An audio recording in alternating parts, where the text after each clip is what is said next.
أعوذ بالله من الشيطان اللعين الرجيم بسم الله الرحمن الرحيم الحمد لله رب العالمين الصلاة والسلام على أشرف الأنبياء والمرسلين وعلى آله الطيبين الطاهرين المعصومين الذين أذهب الله عنهم الرجس وطهرهم تطهيرا اللهم صل على محمد وعجل فرجهم. أما بعد وما أرسلناك إلا رحمة للعالمين. حضرت ختمی مرتبت محمد مصطفیٰ صلی اللہ علیہ وآلہ وسلم کے میلاد مسعود کے ان بابرکت ایام میں ہماری آپ کے ساتھ گفتگو اسلام کے سیاسی نظام کے بارے میں جاری ہے، اور ہم آپ کی خدمت میں اسلام کے اس سیاسی نظام کو بیان کر رہے ہیں کہ جس کے نفاذ سے باقاعدہ تمام بشریت اور تمام مسلمان کمال تک پہنچ سکتے ہیں اور سعادت کی زندگی بسر کر سکتے ہیں۔ اسلامی تعلیمات پر عمل انسان کو اس دنیا میں بھی سعادت مند زندگی عطا کرے گا، اور اس دنیا کے بعد بھی انسان سعادت مند رہے گا۔ خداوند متعال نے انسان سے جس سعادت کا اور جس نعمات کا وعدہ کیا ہے، خداوند متعال انسان کو وہ نعمات عطا فرمائے گا۔ ہماری آپ کے ساتھ گفتگو اس مرحلے پر آ کر پہنچی تھی کہ اسلام کا طرز حکمرانی اور طرز حکومت کیسا ہے۔ حضرت امام خمینی رحمۃ اللہ علیہ اسلامی طرز حکومت کو بیان کرنے سے پہلے آغاز میں اس دنیا میں موجود مروجہ حکومتی سسٹم کی طرف اشارہ کر رہے ہیں کہ کون سے نظام حکومت اس دنیا میں رائج ہیں۔ ان نظامہائے حکومت میں اسلامی طرز حکومت کس انداز میں کھڑا ہے اور کس طرح سے اس کا وجود قائم رہ سکتا ہے۔ سب سے پہلے جس نظام حکومت کی طرف اشارہ کیا جائے وہ حکومت استبدادی یا ڈکٹیٹرشپ ہے۔ اس طرز حکومت میں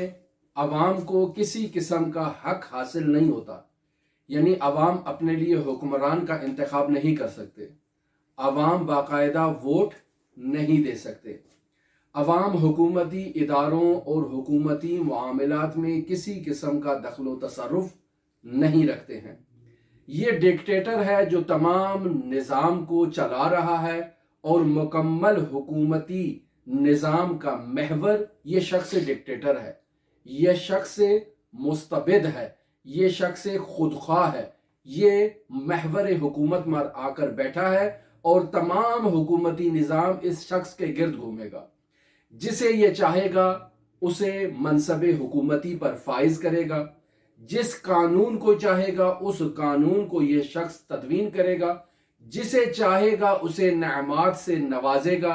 جسے چاہے گا اسے عذاب و عقاب میں مبتلا کرے گا، اس سے مادی نعمات کو چھین لے گا، سہولیات کو سلب کر لے گا۔ اگر کسی نے اس مستبد شخص کے خلاف آواز بلند کی تو فوراً اسے قتل کروا دیا جائے گا، اسے جیل میں ڈال دیا جائے گا، اسے تہہ خانوں میں پھینکوا دیا جائے گا، اسے زندہ درگور کر دیا جائے گا۔ اصلاً ڈکٹیٹرشپ نظام میں، مستبد نظام میں، استبدادی نظام حکومت میں کسی کو حق حاصل نہیں ہے کہ وہ شخص مستبد کے خلاف لب کشائی کرے اور اعتراض کرے۔ لہٰذا ایسے طرز حکمرانی میں ہمیشہ قومی سرمایہ بے دریغ لوٹا جائے گا، انسانوں کی جو زندگی ہے اس سے بے دریغ یہ سوء استفادہ کرے گا اور انہیں نابودی کی طرف لے کر جائے گا، اور اس کی حکومت کا محور اس کی ذات ہوگی اور اس کے ارادے ہوں گے۔ جو یہ چاہے گا اسے تحقق بخشے گا، اور جس چیز کی اس کی منشا نہیں ہوگی اسے دوری کرے گا، اور عوام کو بھی اس چیز کے نزدیک نہیں جانے دے گا۔ یہی طرز حکمرانی دنیا کے جس کونے میں بھی قائم ہو، اسلام اس طرز حکومت اور اس طرز تفکر کے مخالف ہے۔ اسلام قطعی طور پر ایسے طرز حکومت کے ساتھ مماشات نہیں کر سکتا، اس کے ساتھ نہیں چل سکتا، اس کی تائید نہیں کر سکتا، اور مسلمانوں کو ایسے استبدادی نظام کے خلاف قیام کے لیے ترغیب دلائی جاتی ہے۔ دوسرا نظام حکومت جو ہے وہ نظام مطلقہ ہے، یعنی حکومت مطلقہ۔ اس حکومت مطلقہ کی طرف بھی امام خمینی رحمۃ اللہ علیہ باقاعدہ اپنی اس کتاب ولایت فقیہ میں اشارہ کرتے ہیں اور فرماتے ہیں حکومت مطلقہ ایک ایسا طرز حکمرانی ہے کہ جس میں ایک شخص بادشاہ ہوتا ہے یا ملکہ ہوتی ہے۔ یہ بادشاہ اور ملکہ جو ہے یہ قدرت کی وسط میں آ کر کھڑے ہوتے ہیں اور ان کے گرد تمام حکومتی نظام جو ہے وہ گردش کرتا ہے۔ انہوں نے ہی قانون تدوین کرنا ہے، انہوں نے ہی تمام امور حکومتی سیٹ اپ کو منظم اور منسجم کرنا ہے، اور پھر اپنے مرنے کے بعد اس بادشاہ نے یا اس ملکہ نے اپنے بعد کسی کو بادشاہ مقرر کر دینا ہے یا کسی کو اپنے مرنے کے بعد ملکہ تعین کر دینا ہے۔ اس میں اور حکومت استبدادی میں کچھ قدرے فرق پایا جاتا ہے۔ حکومت استبدادی صرف تلوار کے زور پر آتی ہے اور تلوار کے زور پر ہی باقی رہتی ہے، جبکہ یہ حکومت مطلقہ اور حکومت بادشاہی یا حکومت ملکہ جو ہے یہ عوام کی منشا اور خواہش کے مطابق بھی برقرار رہ سکتی ہے۔ لوگ اپنی پسند کے افراد کو بادشاہ معین کر سکتے ہیں اور وہ بادشاہ باقاعدہ اپنی ریاست کو اس طرح سے چلا سکتے ہیں جیسے ان کی خواہش ہو۔ یہ مستبدانہ ضرور ہے، لیکن اس کے استبداد کے پیچھے عوام کا کردار اور عوام کا ہاتھ بھی موجود ہے۔ لہٰذا ہم دیکھتے ہیں کہ ایسی حکمرانوں کو اور ایسی حکومتوں کو عوام میں بسا اوقات بہت مقبولیت حاصل ہوتی ہے۔ اگر بادشاہ رحم دل ہو، اگر بادشاہ عوام کا خیر خواہ ہو تو وہ عوام کی فلاح و بہبود کے لیے اقدامات کرے گا، اور یقینی بات ہے کہ ایسے بادشاہ کی اور ایسی ملکہ کی عوام کے درمیان محبوبیت اور مقبولیت بھی برقرار رہے گی۔ لہٰذا ظاہر میں اس طرز حکمرانی کے اندر اور طرز حکومت کے اندر عوام کا کوئی کردار نہیں ہے، لیکن چونکہ عوام کو ان کے حقوق مل رہے ہیں، عوام کی ضروریات کا خیال رکھا جا رہا ہے، لہٰذا یہ حکومت نہ تو مکمل طور پر استبدادی ہے اور نہ ہی مکمل طور پر آزاد حکومت ہے۔ اس حکومت کو حکومت مطلقہ کہا گیا ہے کہ جس میں یہ شخص بادشاہ یا شخص ملکہ حکومت اور قدرت کے عین سینٹر میں ہے، اور اپنے مرنے کے بعد اپنے فرزند کو یا اپنی بیٹی کو بادشاہ یا ملکہ کی اس پوسٹ پر سونپ جائیں گے، اور بعد میں وہ اپنے اجداد کے مطابق اسی طرح سے طرز حکومت کو جاری کرے گا۔ سوال یہ پیدا ہوتا ہے کہ کیا اسلامی طرز حکومت میں حکومت مطلقہ پائی جاتی ہے؟ ہرگز ایسا نہیں ہے۔ رسول خدا صلی اللہ علیہ وآلہ وسلم بادشاہ نہیں تھے۔ رسول خدا صلی اللہ علیہ وآلہ وسلم کی حکومت خداوند متعال کی حکومت کے مد مقابل آ کر ہرگز نہیں کھڑی ہوئی تھی۔ رسول خدا صلی اللہ علیہ وآلہ وسلم کو حق حاکمیت خداوند متعال کی طرف سے تھا، حق حکومت خداوند متعال کی طرف سے تھا۔ رسول خدا صلی اللہ علیہ وآلہ وسلم نے ریاست مدینہ کی بنیاد اپنی نفسانی خواہشات کے مطابق نہیں رکھی تھی، بلکہ خداوند متعال کی وحی اور خداوند متعال کے حکم اور فرمات کے مطابق قائم کی تھی۔ لہٰذا ہم دیکھتے ہیں کہ یہ طرز حکمرانی جو حکومت مطلقہ کے اندر حاصل ہے، یہ اختیارات نہ تو رسول خدا کو حاصل تھے، نہ حضرت امیر المومنین علی ابن ابی طالب کو حاصل تھے، اور نہ ہی خلفاء کو حاصل تھے۔ لہٰذا آپ دیکھتے ہیں کہ انہوں نے اپنے بعد اپنا جانشین اپنی ذاتی خواہشات کے مطابق تعین نہیں کیا ہے، یا اپنا جو نظام مملکت اور نظام حکومت ہے اس میں ان کی ذاتی خواہشات شامل نہیں ہیں، یا جس قانون کے مطابق وہ برسر اقتدار آئے ہیں یا جس قانون کو وہ باقاعدہ عوام کے اوپر لاگو کر رہے ہیں، وہ قانون بھی اللہ تبارک و تعالیٰ کی جانب سے ہے، اور وہ حکومت اور حق حاکمیت بھی اللہ تبارک و تعالیٰ کی جانب سے انہیں حاصل ہوئی ہے۔ بس حکومت مطلقہ اور حکومت استبدادی قطعی طور پر اسلامی تعلیمات کے ساتھ ہم آہنگی نہیں رکھتے۔ اس مطلب کو واضح طور پر حضرت امام خمینی رحمۃ اللہ علیہ اپنی کتاب ولایت فقیہ میں بیان کر رہے ہیں۔ تیسرا طرز حکمرانی جسے امام خمینی رحمۃ اللہ علیہ بیان کر رہے ہیں وہ ہے حکومت مشروطہ۔ حکومت مشروطہ کسے کہتے ہیں؟ یعنی ایسا طرز حکومت جس میں حکومت کا منشا عوام ہو، یعنی عوام کسی کو حکومت کی اس اقتدار کی سیٹ پر بٹھا دے۔ یہ طرز حکومت بھی معینہ قواعد و ضوابط کے تحت چلتا ہے۔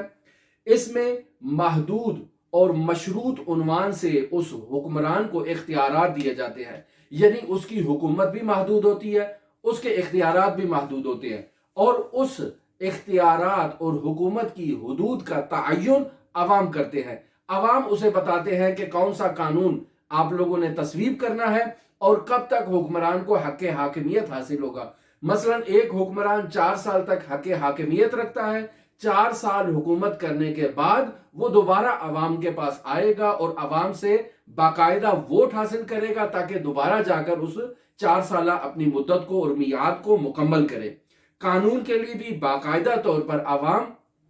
انتخاب کرتی ہے ایسے افراد کا کہ جو باقاعدہ جا کر حق قانون اور تدوین قانون کا حق ادا کرتے ہیں۔ قانون کی تدوین کے بعد اسی قانون کو اس حکمران نے باقاعدہ معاشرے کے اندر جاری کرنا ہے۔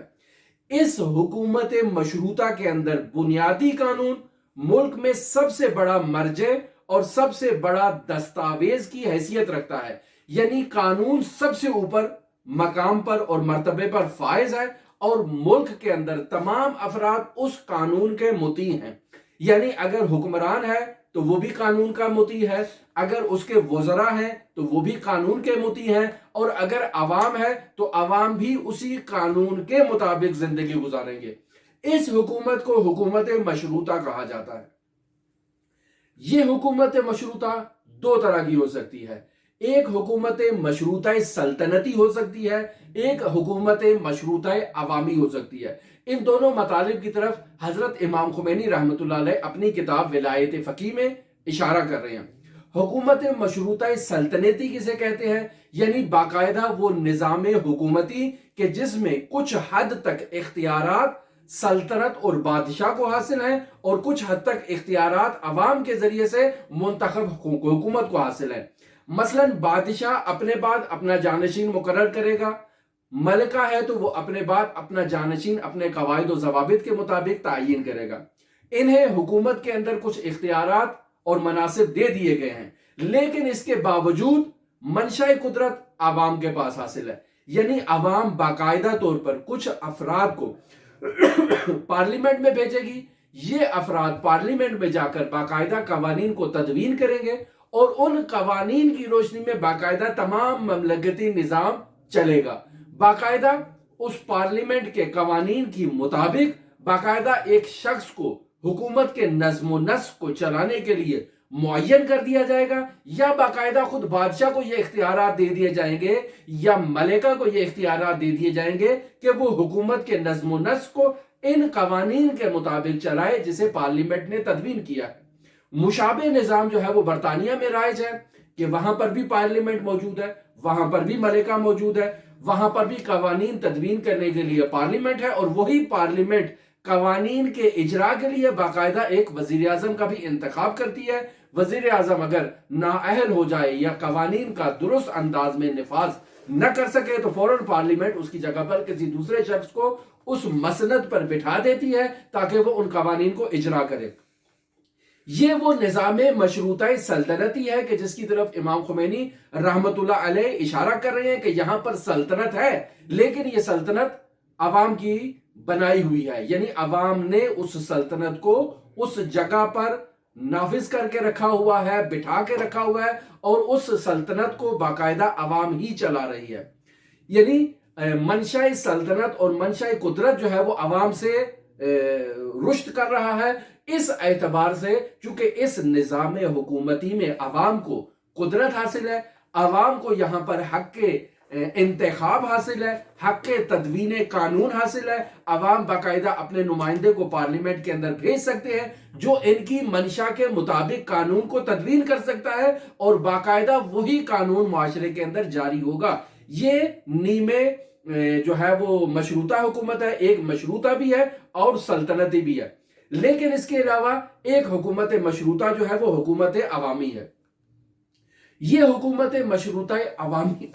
معذرت کے ساتھ یہ حکومت مشروطہ عوامی جو ہے یہ حکومت جمہوری ہے، جسے آج کل ہمارے ممالک کے اندر رائج کیا جاتا ہے، یعنی ایسی حکومت کہ جس میں حکمران ڈائریکٹ یا انڈائریکٹ عوام منتخب کرتے ہیں، یعنی بسا اوقات عوام کسی شخص کو صدر مملکت بنا دیتے ہیں اپنے ووٹ سے، یعنی پورے ملک کے اندر باقاعدہ ووٹنگ ہوتی ہے، اور اس ووٹنگ کے تحت ایک شخص جو ہے وہ صدارت کی کرسی پر جا کر بیٹھ جاتا ہے۔ جیسے آپ دیکھ لیں امریکہ کے اندر ہے، جیسے ایران کے اندر ہے، عوام ووٹ دیتے ہیں اور صدر کا خود سے انتخاب کرتے ہیں۔ یہ ہے ڈائریکٹ عوام کا منتخب کرنا۔ انڈائریکٹ عوام کا منتخب کرنا یعنی عوام کچھ افراد کو پارلیمنٹ کے اندر بھیج دیتی ہے، جیسے ہمارے پاکستان کے اندر ہے،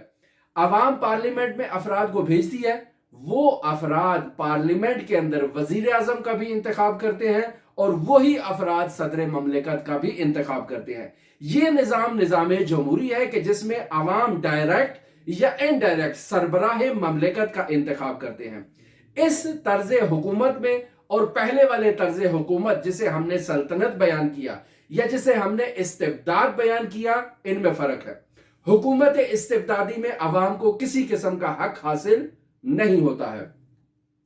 حکومت مطلقہ میں بھی عوام کو حق حاصل نہیں ہے، لیکن حکومت مشروطہ سلطنتیہ میں عوام کو حق حاصل ہے۔ اسی طرح سے لیکن وہاں پر بھی فرق یہ ہوتا ہے کہ حکومت مشروطہ سلطنتیہ میں بھی باقاعدہ یہ حکومت وراثت میں منتقل ہوتی ہے، یعنی بادشاہ کا نظام بادشاہی جو ہے وہ سلطنت کے تحت اپنی وراثت میں منتقل کرے گا، یا ملکہ اپنے بعد اپنے جانشین کا تعین کر دے گی کہ جو اس کے بعد ملکہ بنے گی وہاں کے مروجہ قواعد و ضوابط کے مطابق، بس اس کی نسل میں رہے گی، اسی خاندان میں رہے گی۔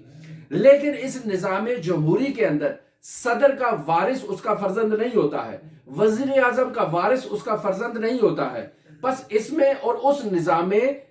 مشروطہ سلطنتی میں تفاوت یہاں پر ہے کہ وراثت میں یہ حکومت منتقل نہیں ہوتی ہے۔ حکمران کی مدت بھی محدود ہوتی ہے کہ مثلا اس نے 4 سال حکومت کرنی ہے، 5 سال حکومت کرنی ہے، اس کے بعد دوبارہ عوام کے پاس جانا ہے، عوام نے دوبارہ پارلیمنٹ کو منتخب کرنا ہے اور پارلیمنٹ نے آگے صدر اور وزیر اعظم کا انتخاب کرنا ہے، یا باقاعدہ ڈائریکٹ طور پر صدر یا وزیر اعظم کا انتخاب عوام کرے۔ اگر ایسا کرے تو بھی یہ نظام جمہوری ہے۔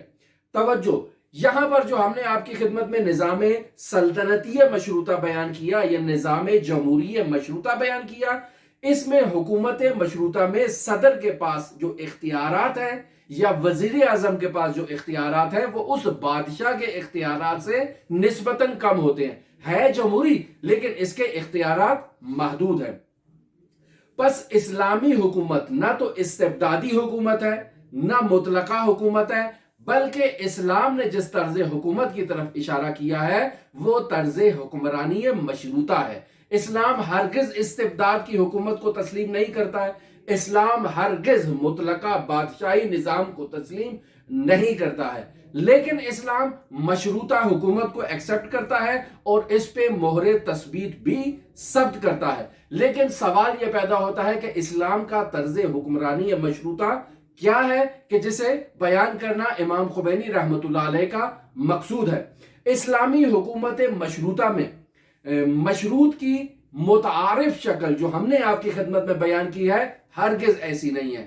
یعنی متعارف طرز حکمرانی میں عوام کو یہ حق حاصل ہے کہ عوام کچھ افراد کو باقاعدہ پارلیمنٹ کے اندر بھیجیں، وہ جا کر قانون کو تصویب کریں۔ اسلام اس مرحلے میں آ کر اس طرز حکمرانی سے اختلاف کرتا ہے۔ اسلام یہ کہتا ہے کہ قانون تدوین کرنے کا حق صرف اللہ تبارک و تعالیٰ کی ذات کو حاصل ہے اور کسی کو حق حاصل نہیں ہے کہ وہ قانون کو تدوین کرے۔ پس قانون تدوین کرنے والی ذات اللہ تبارک و تعالیٰ کی ذات ہے۔ اللہ نے اپنے ان قوانین کو وحی کے ذریعے سے حضرت محمد مصطفیٰ صلی اللہ علیہ وآلہ وسلم کے ذریعے سے ہم تک پہنچا دیا ہے۔ تمام قوانین الہی ہم تک پہنچ چکے ہیں۔ اب یہاں پر انہی قوانین الہی کو باقاعدہ طور پر نافذ کرنا رسول خدا صلی اللہ علیہ وآلہ وسلم کی ذمہ داری ہے، اور رسول خدا صلی اللہ علیہ وآلہ وسلم کے بعد یہ ذمہ داری خداوند متعال نے رسول خدا صلی اللہ علیہ وآلہ وسلم کے معین کردہ جانشین، جس کی تعین بھی رسول خدا نے خداوند متعال کے حکم کے مطابق تعین کیا ہے، اس جانشین کو یہ حق حاکمیت حاصل ہے کہ وہ باقاعدہ اس الہی قانون کو معاشرے کے اندر نافذ کرے گا۔ پس اسلامی طرز حکومت مشروطہ ہے، لیکن یہ متعارف مشروطہ سے مختلف ہے۔ اس میں عوام قانون تدوین نہیں کریں گے، بلکہ قرآن و سنت کے اندر بیان شدہ قوانین کو باقاعدہ طور پر اس حکمران نے آ کر اجرا کرنا ہے۔ پس حکمران کے لیے یہ شرط ہے کہ وہ اسلامی قوانین کی رعایت کرے، اسلامی قوانین کا نفاذ کرے۔ اگر یہ حکمران اسلامی قوانین کا نفاذ کر رہا ہے تو حق حاکمیت تک برقرار رہے گا، لیکن اگر اسلامی قوانین کا نفاذ نہیں کر رہا تو خود بخود اس کی حکومت جو ہے وہ ختم ہو جاتی ہے، یعنی اس کی حکومت کی مشروعیت اسلامی نقطہ نظر سے بالکل ختم ہو جاتی ہے۔ اسلام اس شخص کو حق حکومت جو دیا ہوا تھا وہ اس سے واپس لے لیتا ہے۔ پس اس میں عوام اگر کسی کو نمائندہ بھیجتی ہے، یہ نمائندہ متعین کرتی ہے اور اسے پارلیمنٹ میں بھیجتی ہے، تو اس کا کام، نمائندے کا کام پارلیمنٹ میں جا کر خدا کے قانون کے مقابلے میں قانون تدوین کرنا نہیں ہے۔ ہرگز اس کا کام یہ نہیں ہے۔ قانون تدوین کیا ہے خداوند متعال نے، اس زمانے کے ساتھ وہ قانون جو ہم تک پہنچا ہے، تو ایک طولانی جو 14 صدیوں کا جو فاصلہ زمانے وحی سے آج تک کے درمیان گزرا ہے، پارلیمنٹ کا کام ہے کہ اس زمانے وحی سے آج تک کے دوران کے درمیان جو فاصلہ موجود ہے، اس فاصلے کو کم کرے اور اس قانون کو ہم تک لے کر آئے۔ لہٰذا پارلیمنٹ کا یہ کام ہے کہ قرآن و سنت میں بیان شدہ قوانین کو باقاعدہ ان کے اوپر ریسرچ کرے، ان قوانین کو قرآن و سنت سے استخراج کرے، انہیں نکالے اور باقاعدہ آج کی مروجہ قانونی زبان میں اسے تبدیل کرے، اور اسے تبدیل کرنے کے بعد باقاعدہ اس قانون کے نفاذ کے لیے جدوجہد کرے۔ پہلا اس کا کام یہ ہے۔ پس قانون تدوین کرنا اس کا کام نہیں ہے، قانون کو استخراج کرنا ان کا کام ہے۔ جب قانون استخراج کر لیا تو اب قانون کو اجرا کرنا یہ دوسری ذمہ داری ہے۔ لہٰذا ان کی بنیادی ذمہ داری جو ہے وہ یہ ہے کہ یہ تمام وزارت خانوں سے متعلق یہ تعیین کریں گے کہ کون سے وزارت خانے نے کون کون سے قوانین کو اجرا کرنا ہے کہ جو قرآن و سنت کے مطابق قوانین ہیں۔ بس قانون تدوین کرنے کا حق خداوند متعال کی ذات کو حاصل ہے۔ وہ ذات جس طرح سے وحدہ لا شریک ہے، اسی طرح سے قوانین کی تدوین میں بھی خداوند متعال کی ذات وحدہ لا شریک ہے۔ کوئی بھی شخص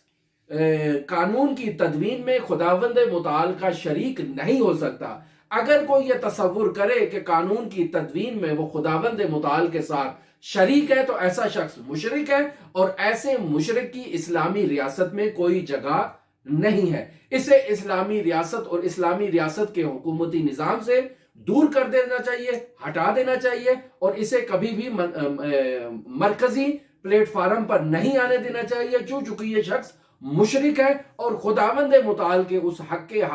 حق تدوین قانون میں خود کو خداوند متعال کے سامنے لا کر شریک قرار دے رہا ہے۔ پس پارلیمنٹ کا کام اس قانون کو استخراج کرنا ہے، اور استخراج کرنے کے بعد اسے مروجہ قانونی زبان میں ڈال کر عوام تک منتقل کرنا ہے تاکہ نظام مملکتی اور نظام حکومتی چل سکے۔ دوسرا کام اس کا وزارت خانوں کے لیے باقاعدہ سے ایک پروگرامنگ تہیہ کرنا ہے کہ جس پروگرام کے تحت وہ خداوند متعال کے قانون کو اجرا کریں گے اور عوام کو ریلیف فراہم کریں گے۔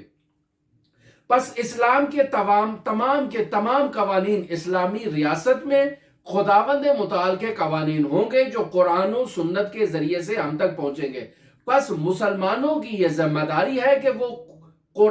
وہ قانون الہی کے مد مقابل سر تسلیم خم کریں، یعنی وہ قانون جو خداوند متعال نے بیان کیا ہے اس قانون کو اپنی زندگی میں جاری کریں، اس قانون کے آگے مطیع محض ہوں۔ اگر مسلمان خدا اور اس کے رسول کے قانون کے آگے مطیع محض نہیں ہوتے، اس کے آگے سر تسلیم خم نہیں کرتے، تو ایسے مسلمان اسلامی تعلیمات کے مطابق مشرک ہیں، اور ان مشرکوں کو کسی بھی صورت میں اسلامی ریاست کی سربراہی یا اسلامی ریاست میں کسی بھی قسم کے کردار کی ادائیگی کا حق حاصل نہیں ہے۔ پس اسلام جمہوری نظام، مشروطہ نظام اور سلطنتی نظام میں، ان نظاموں میں اسلام نظام جس کا انتخاب کر رہا ہے وہ نظام مشروطہ ہے، لیکن اس میں شرط یہ ہے کہ قانون الہی ہوگا اور کوئی قانون نہیں ہوگا۔ یعنی جس قدر بھی قانون تدوین کر لیں، یہ قانون صرف اور صرف خدا ہی قانون تدوین کیا جا سکتا ہے، ولا غیر۔ پس اسلامی حکومت کے اندر قانون کی حکومت ہوگی۔ پس اگر ہم ولایت فقیہ بیان کر رہے ہیں تو ولایت فقیہ کا مطلب یہ ہے کہ قانون کی حکومت کا ہونا۔ یعنی اگر کسی فقیہ کو، کسی مجتہد کو آپ حکومت کے عین وسط میں لا کر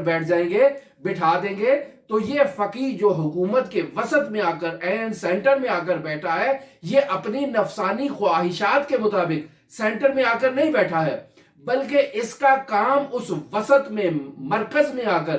یہی ہے کہ خدا اور اس کے رسول کے قانون کو اجرا کرے۔ پس اس فقیہ کے کام قانون تدوین نہیں کرنا ہے، قانون کو قرآن و سنت سے استخراج کرنا ہے اور اس قانون کو باقاعدہ مرحلہ اجرا پر لے کر آنا ہے۔ پس کل بھی میں نے آپ کی خدمت میں بیان کیا کہ اگر فقیہ کی ولایت جو ہے وہ خدا کے قانون کے مقابلے میں آ کر کھڑی ہو جائے تو فقیہ کی ولایت باطل ہے۔ اگر فقیہ کی ولایت جو ہے وہ رسول اور امام کی تعلیمات کے مد مقابل آ کر کھڑی ہو جائے تو ایسی فقیہ کی ولایت بھی باطل ہے۔ پس ہرگز ولایت فقیہ کا تفسیر یا ولایت فقیہ کا ترجمہ ان الفاظ میں نہ کیا جائے کہ فقیہ کو ایسی ولایت حاصل ہے کہ وہ خدا کے قانون کے مقابلے میں آ کر قانون تدوین کرنے کا حق رکھتا ہے، ہرگز ایسا نہیں ہے۔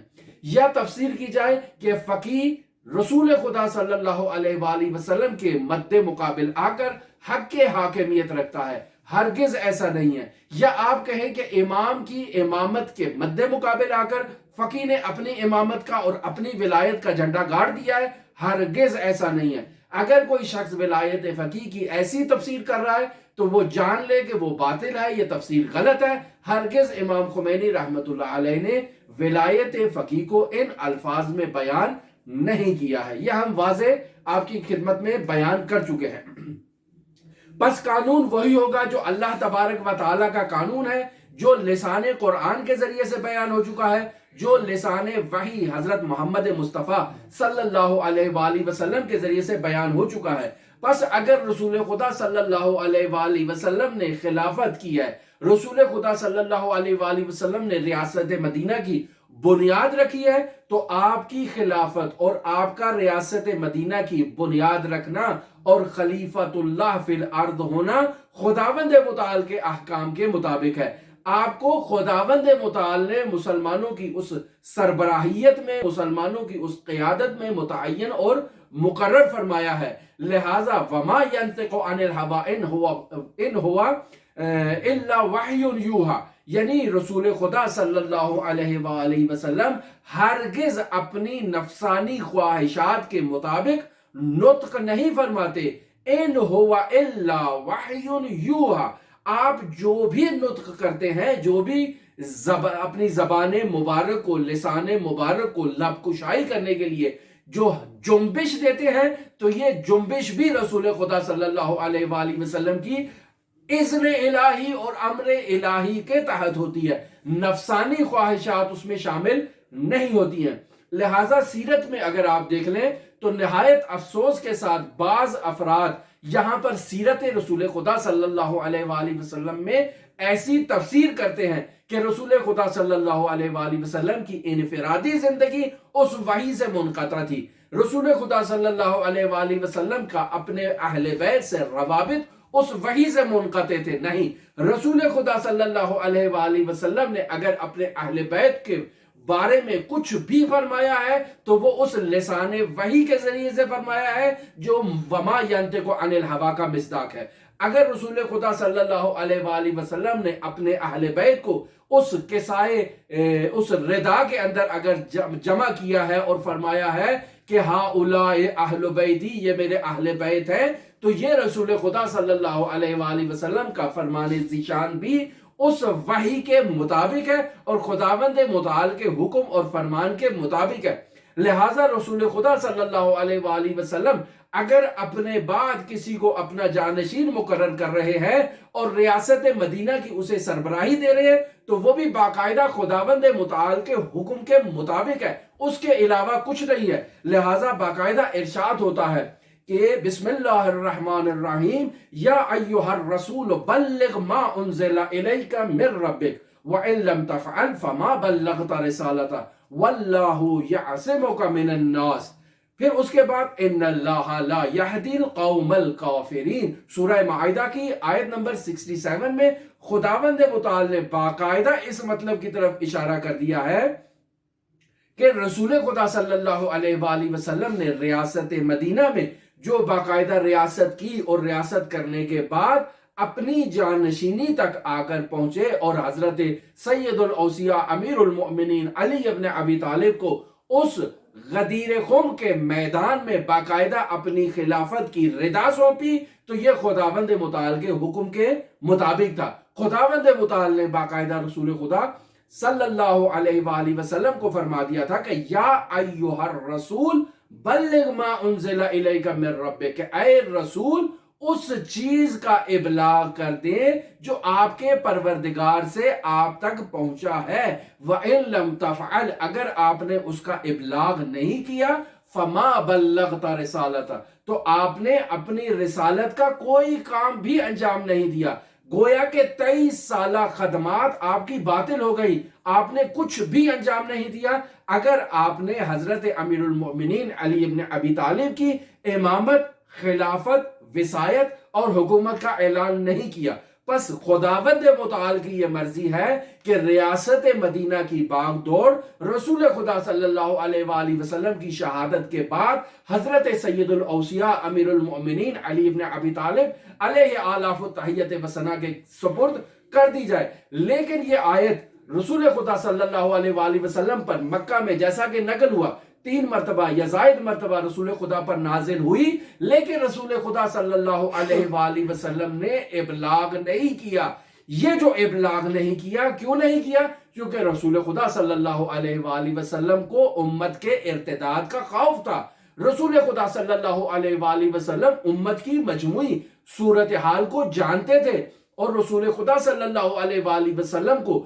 لوگوں کے دلوں میں موجود حضرت امیر المؤمنین علی ابن ابی طالب سے متعلق نفرت کا علم تھا، جس کی خاطر رسول خدا صلی اللہ علیہ وآلہ وسلم اس مطلب کو بیان نہیں فرما رہے تھے۔ تو پھر ارشاد ہوا کہ بلغ، اسے پہنچا دیجئے، واللہ یعصمک من الناس، اللہ آپ کو ان عوام سے محفوظ رکھے گا۔ یعنی کس چیز سے محفوظ رکھے گا؟ کیا آپ کو اپنی جان کا خطرہ تھا؟ نہیں، جان کا خطرہ نہیں تھا۔ رسول خدا صلی اللہ علیہ وآلہ وسلم کو باقاعدہ امت کے ارتداد کا خوف تھا۔ لہٰذا جب یہ آیت نازل ہوئی تو رسول خدا صلی اللہ علیہ وآلہ وسلم غدیر خم کے میدان میں اس تپتے صحرا میں وہیں پر آپ نے قیام کیا کہ جب ابلاغ ہو گیا کہ بلغ فَإِن لَمْ تَفْعَلْ فَمَا بَلَّغْتَ رِسَالَتَهُ، آپ کی رسالت باطل ہے، آپ نے کوئی کام انجام نہیں دیا۔ اگر آپ نے اس ولایت سید الاوصیاء امیر المؤمنین علی ابن ابی طالب کا اعلان نہ کیا تو آپ وہیں پر اس تپتے صحرا میں کھڑے ہو گئے۔ کہا جو آگے چلے گئے ان کو واپس بلا لو، جو پیچھے سے آ رہے ہیں ان کے ٹھہرنے کا انتظام کیا جائے کہ وہ آئیں۔ اور اسی تپتے صحرا میں باقاعدہ رسول خدا نے اس ماحول میں حضرت سید الاوصیاء کا ہاتھ بھی نہیں تھاما، بلکہ انتظار کیا کہ تمام لوگ جمع ہو جائیں۔ اگر رسول خدا صلی اللہ علیہ وآلہ وسلم اشاروں سے، کنایوں سے وہاں جمع ہونے کا مقصد بیان کر دیتے تو یہ جو جن کے دلوں میں بغض علی تھا، یہ جن کے دلوں میں حضرت سید الاوصیاء امیر المؤمنین علی ابن ابی طالب سے متعلق نفرت تھی، وہ وہاں سے چلے جاتے، وہ رسول خدا صلی اللہ علیہ وآلہ وسلم کے اس قیام کا انتظار نہ کرتے۔ لہٰذا آپ نے خطبہ ارشاد فرمانے سے پہلے حضرت امیر المومنین علی ابن ابی طالب کے ساتھ کوئی ایسا قرب، کوئی ایسی نزدیکی اختیار نہیں کی جس سے لوگوں کو یہ علم ہو جائے کہ رسول خدا صلی اللہ علیہ وآلہ وسلم کیا چاہتے ہیں۔ لیکن جب سب لوگ جمع ہو گئے تو حضرت رسول خدا صلی اللہ علیہ وآلہ وسلم نے جب وہ ممبر بنوا لیا تو باقاعدہ آپ ممبر پر گئے اور حضرت سید الاوصیاء امیر المومنین علی ابن ابی طالب کو بھی باقاعدہ وہاں پر طلب کیا، اور آپ نے حضرت امیر المومنین علی ابن ابی طالب کی ولایت، خلافت، وصایت، حکومت کا اعلان کیا اور فرمایا کہ من کنت مولا ہو فہذا علی مولا، کہ جس کا میں مولا ہوں اس کا علی ابن ابی طالب بھی مولا ہے۔ تو یہاں پر وہ مولا، وہ اولا بالتصرف کے معنی میں ہے، اور اولا بالتصرف کے معنی میں وہی حکومتی تفسیر ہے کہ اگر رسول خدا صلی اللہ علیہ وآلہ وسلم خداوند متعال کے حکم سے حق حاکمیت رکھتے ہیں تو رسول خدا صلی اللہ علیہ وآلہ وسلم کے بعد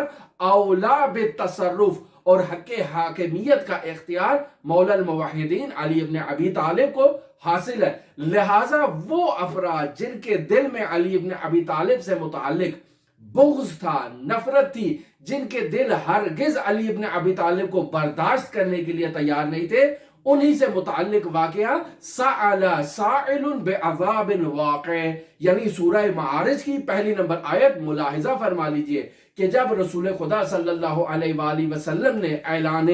ولایت، اعلان وصایت، اعلان حکومت حضرت امیر المومنین علی ابن ابی طالب سے متعلق کیا تو یہاں پر حارث بن نعمان فہری باقاعدہ آتا ہے، آگے بڑھتا ہے، ناکہ پہ سوار ہے اور رسول خدا صلی اللہ علیہ وآلہ وسلم کے حضور پہنچتا ہے اور کہتا ہے کہ اے محمد، تم نے اللہ کی توحید کا کہا، ہم نے مان لیا۔ اے محمد، تم نے اپنی نبوت کا کہا، ہم نے مان لیا۔ تم نے ہمیں نماز پڑھنے کا کہا، ہم نے ادا کر دی۔ تم نے روزہ رکھنے کا کہا، ہم نے روزہ بھی رکھ دیا۔ تم نے حج کرنے کا کہا، ہم نے حج بھی کر دیا۔ اب تم اپنے چچا کے بیٹے کو ہمارے اوپر ولی مقرر کر رہے ہو، یعنی یہ اعتراض ہے، یہ جسارت ہے۔ لحن گفتگو آپ ملاحظہ فرمائیں کہ اصحاب کا اجتماع ہے اور اس اجتماع میں ایک شخص رسول خدا صلی اللہ علیہ وآلہ وسلم سے ایسے ہم کلام ہو رہا ہے۔ اگر آج کے زمانے میں کوئی رسول خدا صلی اللہ علیہ وآلہ وسلم سے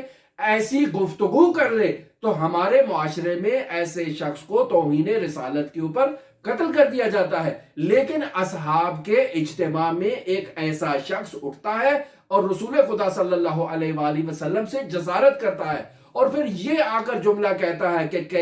کیا تم نے یہ جو کچھ کہا ہے یہ تمہیں تمہارے پروردگار نے کہا ہے یا تم نے اپنے نفس کی خواہش پر عمل کرتے ہوئے علی ابن ابی طالب کو ہمارے لیے ولایت دے دی ہے، ہمارے اوپر اس کو حکمران معین کر دیا ہے، ہمارے اوپر اس کو سرپرست معین کر دیا ہے۔ تو یہاں سوال ہے کہ حارث بن نعمان فہری کو علم تھا کہ رسول خدا کس مقصد کے لیے کھڑے ہوئے ہیں۔ رسول خدا صلی اللہ علیہ وآلہ وسلم کا وہ من کنت مولا کا جملہ حکومت سے متعلق ہے، وہ رسول خدا کا محبت سے متعلق نہیں ہے۔ وہ رسول خدا صلی اللہ علیہ وآلہ وسلم کا جملہ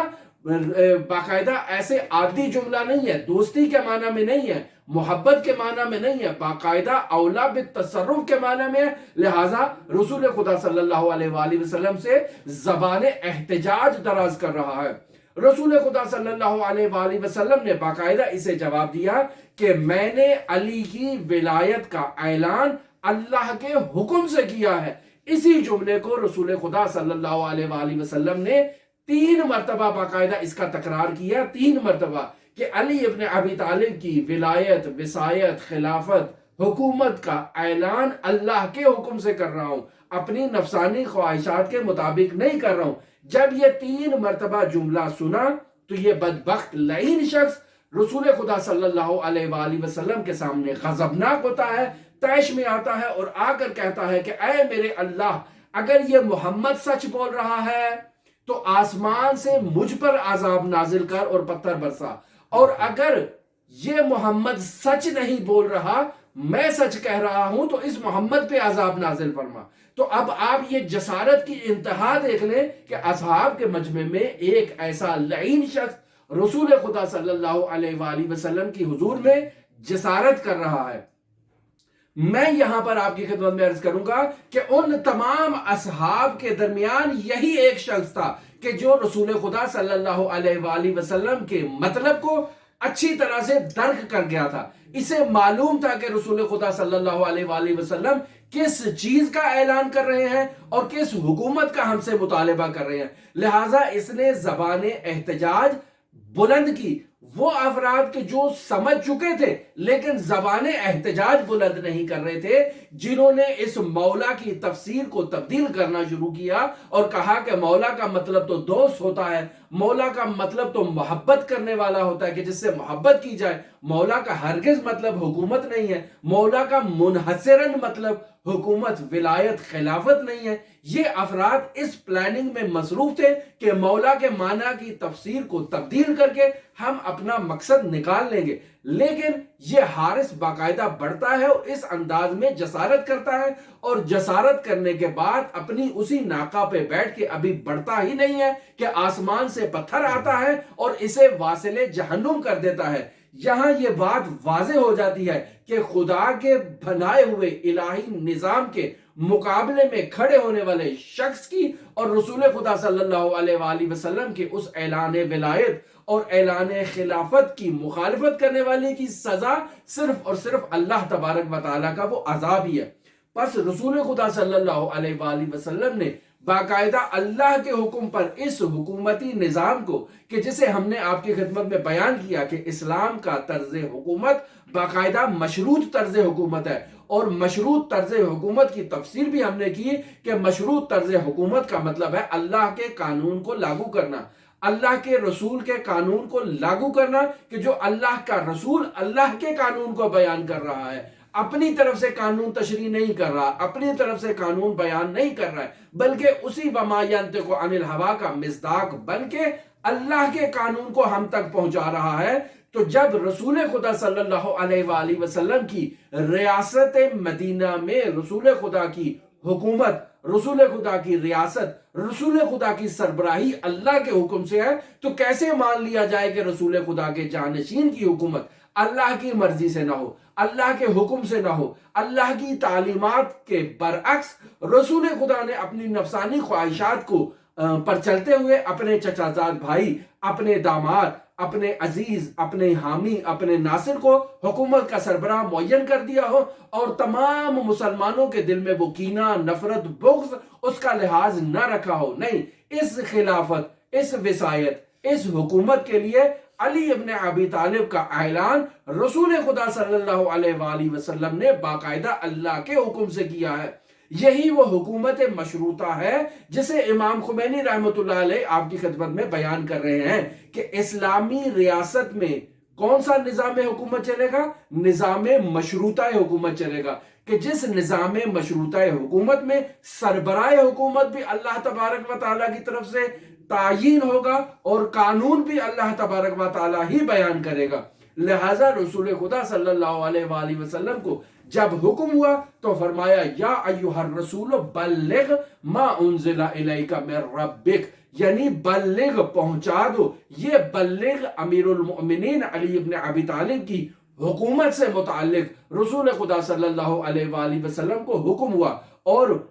ما انزل الیک من ربک یعنی جو تمہارے پروردگار کی جانب سے تمہارے اوپر نازل ہو چکا ہے. یہ خود اس مطلب کو بیان کر رہا ہے کہ رسول خدا صلی اللہ علیہ وآلہ وسلم پر حضرت علی ابن ابی طالب کی ولایت، وصایت، خلافت، حکومت کا حکم پہلے بھی آ چکا ہے. ما انزل الیک من ربک، تمہارے پروردگار کی جانب سے جو حکم تمہارے اوپر نازل ہو چکا ہے اسے بیان کر دو. اور پھر انتہا پر مطلب پہنچ گیا وَإِن لَمْ تَفْعَلْ فَمَا بَلَّغْتَ رِسَالَتَهُ، اگر آپ نے یہ کام نہیں کیا یعنی گویا کہ 23 سالہ زحمات کو آپ نے نابود کر دیا، گویا کہ رسالت کو باطل کر دیا. لہٰذا اس کا اعلان اس قدر ضروری ہے کہ اگر یہ اعلان وصایت، اعلان خلافت، اعلان حکومت نہ ہو تو رسالت باطل ہو جاتی ہے. یہاں مسلمانوں سے سوال ہے،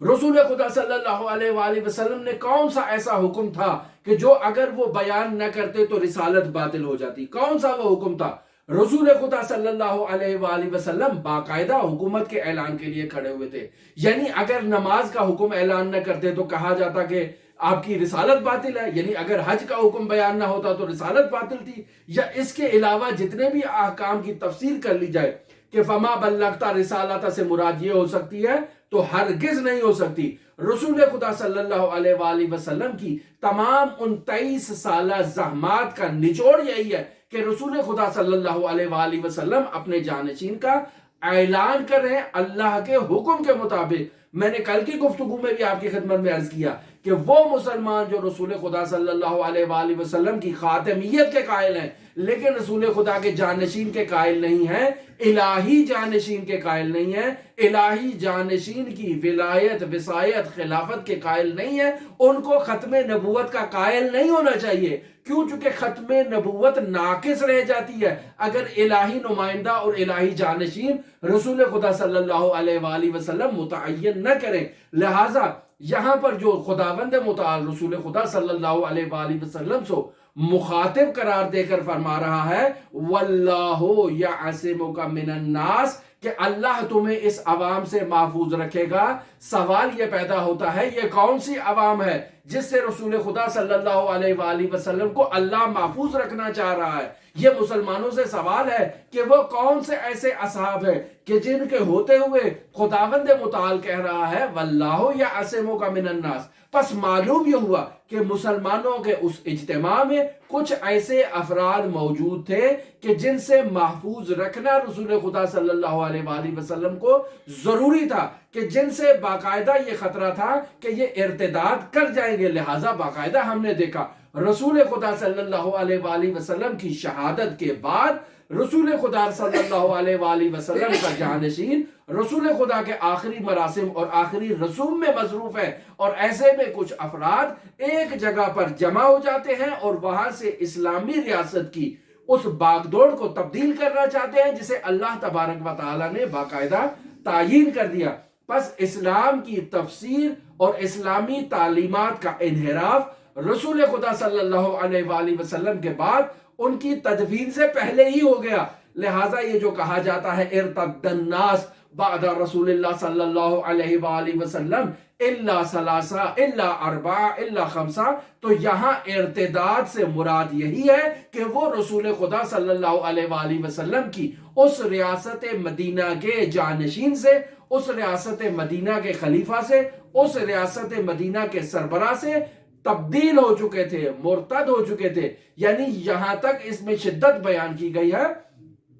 کہ رسول خدا صلی اللہ علیہ وآلہ وسلم کے وہ بڑے بڑے صحابہ جو ہیں ان کے دلوں میں بھی یہ ایک لحظے کے لیے مطلب ضرور آیا تھا کہ کہیں یہ مطلب اتنا آسان تو نہیں ہے, کہیں اسے نظر انداز تو نہیں کیا جا سکتا, کہیں اسے درگزر تو نہیں کیا جا سکتا. لیکن جب انہیں اپنی غلطی کا احساس ہوا تو وہ وہاں سے واپس آئے حضرت سید الاوصیاء امیر المؤمنین علی ابن ابی طالب کے پاس. لہٰذا یہ جو ثلاثہ اربعہ خمسہ یا اس سے زائد کی تعداد بعد میں تبدیل ہو رہی ہے یہ اسی وجہ سے ہے کہ رسول خدا صلی اللہ علیہ وآلہ وسلم کی پشت پناہی پہ وہ چند خاص افراد باقی رہ گئے تھے حضرت امیر المومنین کی پشت پناہی پہ, کہ حضرت امیر المومنین علی ابن ابی طالب کا سب سے بڑا حامی حضرت صدیقہ طاہرہ فاطمہ زہرا سلام اللہ علیہا اور حضرات حسنین شریفین تھے. ثلاثہ کا یہاں پر آ کر کہ ارتد الناس الا ثلاثہ, یہ پھر آہستہ آہستہ اصحاب آئے, یعنی سلمان آئے, ابو ذر آئے, مقداد آئے,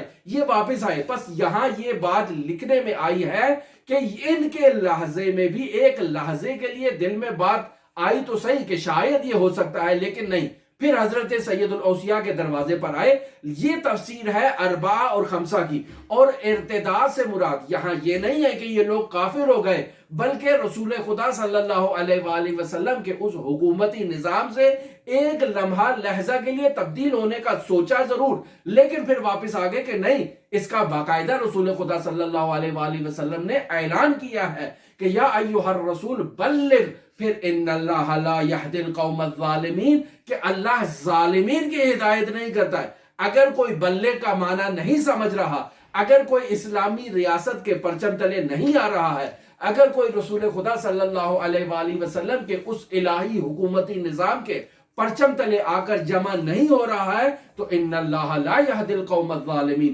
تو اللہ ظالمین کی ہدایت نہیں کر رہا ہے۔ یہ شخص جس نے ریاست مدینہ کو ٹکرایا، جس نے رسول خدا صلی اللہ علیہ وآلہ وسلم کے اس الہی حکومتی منصب کے بعد ان کے جانشین کے الہی حکومتی منصب کو ٹھکرایا، یہ ظالم ہے۔ اللہ اس ظالم کی ہرگز ہدایت نہیں کرے گا۔ یہ 80 سال کے بڑے بڑے مفتی بن جائے، 80 سال سے زائد زندگیاں گزار لیں، لیکن چونکہ یہ حضرت سید الاوصیاء امیر المومنین علی ابن ابی طالب کی اس اعلان خلافت، اعلان وصایت اور ریاست مدینہ کے اس نظام پر نہیں آئے، اس وجہ سے ان اللہ لا یہدی القوم الظالمین، اللہ کبھی ان ظالموں کی ہدایت نہیں کرے گا۔ پس امام خمینی رحمت اللہ علیہ نے جس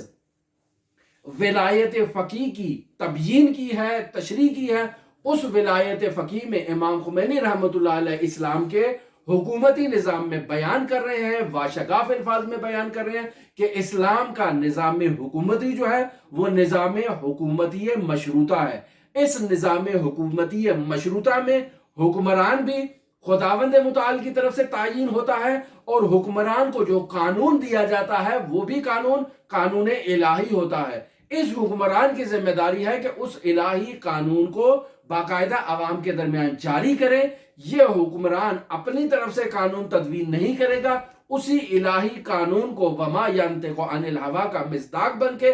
آپ لوگوں تک منتقل کرے گا اور اسے اجرا کرے گا۔ رسول خدا کے بعد یہ ذمہ داری اس کے الہی جانشین کی ہے، ایسے جانشین کی ہے کہ جس جانشین کے متعلق رسول خدا صلی اللہ علیہ وآلہ وسلم کو بلغ کا حکم ہوا ہے، وَإِن لَمْ تَفْعَلْ فَمَا بَلَّغْتَ رِسَالَتَهُ، کہ اگر تم نے اس کی ولایت، وصایت اور جانشینی کا اعلان نہیں کیا تو گویا کہ رسالت کی تمام 23 سالہ محنتیں، زحمتیں برباد ہو گئیں اور رسالت باطل ہو گئی۔ یہ اتنا بڑا منصب ہے کہ ریاست مدینہ کی باغ دوڑ پوری تبدیل کر دے گا، لہٰذا یہاں رسالت رسول خدا کا دار و مدار اس اعلان ولایت و خلافت و وصایت کے اوپر ہے۔ اگر یہ اعلان ولایت و خلافت و وصایت نہ ہوتا تو وہ تمام زحمتیں دور ہو جاتی۔ اب ہمارا یہاں پر مدعا جو امام خمینی رحمت اللہ علیہ بیان کر رہے ہیں کہ اسلام کا طرز حکومت مشروطہ ہے، یہ طرز مشروطہ حکومت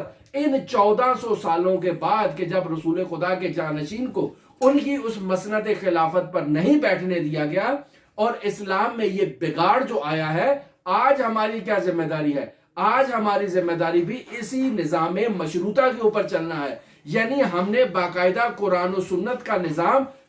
اخذ کرنا ہے متون اسلامیہ سے، اور اسی قانون کو باقاعدہ جاری کرنا ہے۔ ہمیں قانون تدوین کرنے کا حق حاصل نہیں ہے، منتہا قانون کو استخراج کرنے کا حق حاصل ہے۔ ہم قرآن و سنت سے باقاعدہ قانون کو استخراج کریں گے۔ یہ قانون استخراج کرنا پارلیمنٹ کا کام ہے۔ کیسے پارلیمنٹ ہوگی؟ کہ ہم صالح، عادل، نیک، متقی، پرہیزگار، دیندار افراد کو پارلیمنٹ میں بھیجیں گے کہ ان افراد کا کام ہے کہ وہ الہی قانون کو قرآن و سنت سے استخراج کریں اور ہمارے سامنے باقاعدہ قانونی زبان میں لے آئیں۔ جب یہ دستور ہمارے سامنے تدوین ہو کر آ جائے گا تو تمام مسلمانوں کے لیے ایسا دستور جو قرآن و سنت کی تعلیمات کے مطابق ہو وہ حجت ہے۔ یہاں پر رسول خدا صلی اللہ علیہ وآلہ وسلم کی جانشینی اور اس حکومت کی سربراہی میں ایسے شخص کو بیٹھنے کا حق حاصل ہے کہ جو اس قانون کا امین ہو جو رسول خدا صلی اللہ علیہ وآلہ وسلم نے بیان کیا، خداوند متعال کی اس لسان وحی کے ذریعے سے رسول خدا تک منتقل ہوا، اور آج پارلیمنٹ کے افراد نے اسے کشف کر کے باقاعدہ استخراج کر کے قانون کی ایک کتاب کے اندر مدون کر کے ہمارے سپرد کر دیا ہے۔ اب جب ایسا قانون بن گیا تو اس قانون پر اجرا کرنا حکمران کی ذمہ داری ہے، اور اس حکمران کو بھی باقاعدہ عوام انتخاب کریں گے، اس شرط پہ انتخاب کریں گے کہ وہ اللہ اور اللہ کے رسول کے قانون کو اجرا کرے گا، باقاعدہ ان شرائط کے ساتھ کہ جسے امام خمینی رحمت اللہ علیہ اپنی کتاب ولایت فقیہ کے اندر بیان کر رہے ہیں، اور اس مطلب کو بیان کر رہے ہیں کہ پوری اسلامی سٹیٹس کے اندر، پوری اسلامی ریاستوں کے اندر جو قانون چلے وہ اللہ اور اس کا رسول کا قانون ہو۔ لہٰذا اسلامی کانفرنس کو چاہیے کہ تمام مل بیٹھے، بڑے بڑے مفتیوں کو جمع کر لیں تاکہ وہ قانون استخراج کریں جو اللہ اور اس کے رسول نے بیان کیا ہے۔ اس قانون کو مدون کریں اور تمام اسلامی سٹیٹس میں اس قانون کو پھیلا دیں کہ یہ قانون اللہ اور اس کے رسول کا قانون ہے، یہ قانون اسلامی ریاست میں باقاعدہ جاری ہوگا، اور اس قانون کا مجری کون ہوگا اس بارے میں ہماری آپ کے ساتھ گفتگو جاری رہے گی اپنی ولایت فقیہ کی آئندہ گفتگو میں۔ اللہم صلی علی محمد و آل محمد وعجل فرج قائم آل محمد۔